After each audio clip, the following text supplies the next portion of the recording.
Friends, we are all immigrants.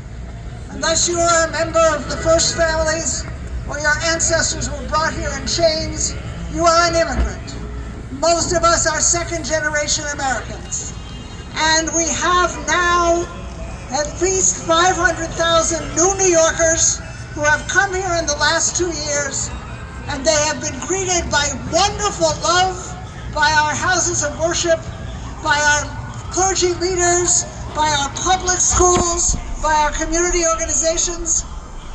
But the leaders of this country and this city have pushed them aside. I was at the town hall meeting where asked a question about fire service. Eric Adams said the problem in this city is these new immigrants. I heard him say it. And instead, you know from your own family stories, these are immigrants we need. Their journey is our journey. Our journey is their journey. They are living the same story that your grandfather or your father or maybe you lived to come to this country to find freedom. That's what Pesach is all about.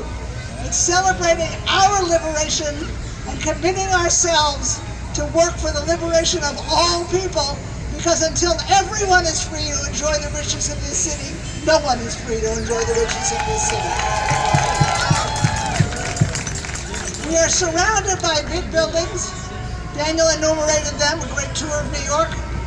Almost every single one of these buildings was allowed to be built for lower cost because we forgave the taxes to these developers.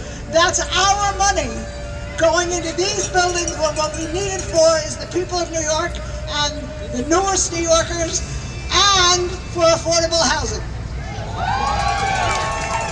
That's what Jfrej stands for. I'm proud to be a member of Jfrej, to uphold the dignity and the humility and the commitment to democracy of the Jewish people. We know that that's when we thrive, is in democracies, not autocracies. And we are right now poised at a moment when this entire country is slipping into authoritarianism and fascism. That's bad for everybody, and it's bad for the Jews. So I want to mention three wildly different people. First of all, just because it's so much fun to name someone with whom I have no views in common, I thought. So all of you know of Ann Coulter. She's a conservative columnist. Ann Coulter was asked what she thought about the deportation of Mahmoud Khalil, and she said to the reporter, "I have a long list of people that I'd like to deport, but this man is protected by the First Amendment." That is the simple truth, and it's true for all of the people whom the mayor and the president are going after with a fierce energy that is really sad. The second person I want to name out, since you heard many of the heroes of the Passover story, is Nachshon. Because Nachshon stepped into the Red Sea before it parted. He was the person ready to say, if we're going to make change, somebody has to be out there. So I'm asking every one of you, find your inner Nachshon. Find something that you can step out on. Someplace where you are, where you can challenge people blaming immigrants, or repeating the xenophobia of Cuomo and Adams and Trump, or extolling the tax breaks that they all love, and say, no, that's not the story of New York.